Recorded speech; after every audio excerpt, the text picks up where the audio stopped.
All right, I'm looking at other clues by Sam. Today's puzzle is easy, so let's see how quick we can get through it. There is no innocent above Wally who neighbors Keith. Innocent above Wally who neighbors Keith.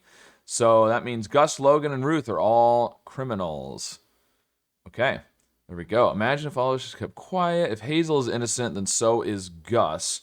Well, if Hazel is innocent, then so is Gus. Does that work the other way as well? If Gus is innocent, then so is Hazel? It must. It must, because that's the only clue we have to go with right now. If Hazel is innocent, then so is Gus. But if Hazel is a... Oh, no. Right. Right.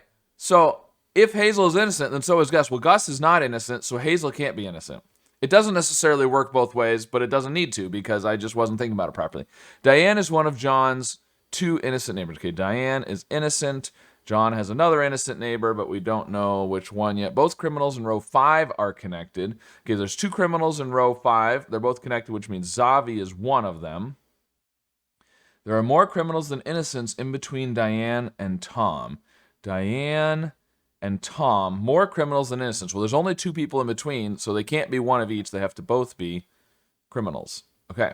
If Gus is innocent, then so am I. Gus is not innocent. Oh, we've already got that. Now will you let us both go? Okay, I already got those guys figured out. No doctor has an innocent directly to the left of them. All right, all the doctors have criminals to the left of them. This doctor doesn't have anybody to the left. Is that all of the doctors? Yes, okay. Diane is one of John's two innocent neighbors. John has two innocent neighbors. Diane is one of them. Nancy has to be the other one. Okay. If John is innocent, then I'm the Pope. Okay, well, John is not innocent, so you're not the Pope, Cheryl. There are no innocents between Paul and Tom. Paul and Tom, so Sophia is a criminal. All right, there are more criminals in row 3 than row 5. Row 3 has two criminals. Row 5 is going to have two criminals. So therefore, Keith must be a criminal. An odd number of innocents on the edges, neighbor Zavi. I should probably mark these as one of each. An odd number of innocents on the edges, neighbor Zavi. Okay, so neighbors on the edges are Wally, Zara, and Tom. An odd number of innocents. We know these are one of each. Tom would make it an even number, so Tom must be a criminal. Row 5 has more innocents than any other row. Well, row 5 is going to have two innocents, so no other row can have two innocents, which means Barb and Anna are both criminals. If I'm a criminal, then I'm not innocent. Accurate.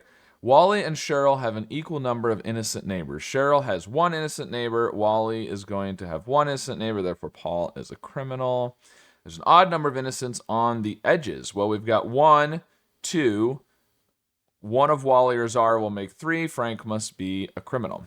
Vince and Zara have an equal number of criminal neighbors. Vince has 2, possibly 3. Zara already has 3. So Wally is a criminal. Zara is innocent. And there we go. As expected. Nice and easy on Monday. Got it in 3:13. Okay, very cool. Well, let me know, I guess if your name showed up in the grid, I'd be curious to hear if you were a criminal or an innocent today and how your solve went. And of course, be sure to subscribe for more.